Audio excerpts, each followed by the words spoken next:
Assalamu alaikum an balima silamɛw an b'aw fo k'aw ni wula mɛtiri Badini kumakan don n bɔra tuguni ni ala tɔgɔba dɔ ye ko min'o tilan ne ni fadenw cɛ masha Allah ni ye ala tɔgɔ min ye ni ye Izaja Anasrulayi ni Amlahala Mahudu ka gundo belebele le ni n bɔra n'a ye n ko bɛna a di aw ma ala yɛrɛ n'a kira jatigɛ kan yan'an bɛ don ala tɔgɔ in ɲɛfɔli la n b'a ɲini aw fɛ aw bɛɛ a ka jija aw ka abonné an ka chaîne kan minnu abonné tɛ a ye jija a bɛ abonné n'ala sɔnna a tɛ nimisa n'aw mana ban ka abonnement kɛ ka ban a b'a hakili to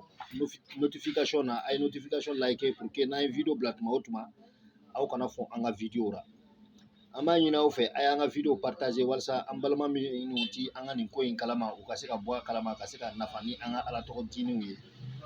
ayiwa baara bɛ kɛ cogo jumɛn i bɛna sura ni sɛbɛn komi n ɲɛ b'a la cogo min na a sɛbɛnni filɛ dugu ma cogo min na i b'a sɛbɛn ten bismillahirrahmanirrahim izaja anasrullahi wal fatuhu wa ra'aytana sayadikuluna fi dini amlahala mahudu fasabbi bihamdi rabbika wastaghfirhu innahu kana tawaban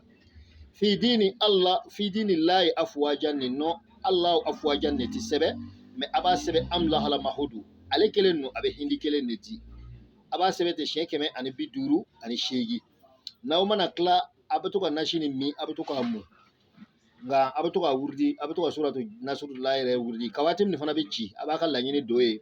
n'a b'a wuridi tuma o tuma a b'a amlahala mahudu ni a b'a fidini layi ni a b'ale ta ka bɔ yen ka amlahala mahudu don a place ra a b'a wuridi ten o de y'a ijabu ye wa karamɔgɔw b'a dɔn n bɛ ka min fɔ wa u b'a kɔrɔ dɔn parce que n'i y'a mɛn ko Allahu afwajan n'i y'a hindi fara ɲɔgɔn kan i bɛna sɔrɔ fana ale de bɛna amlahala mahudu di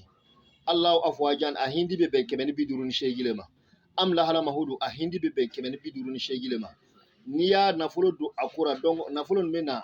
afwajan nafolo min bɛ na kuruba a tɛna wari misɛn a tɛna 1000 2000 ayi a bɛna wari girimanw de n'a ka dɔgɔyara ka taa tɛmɛ a bɛ daminɛ 20,000 ka to ka taga 30,000 40,000 na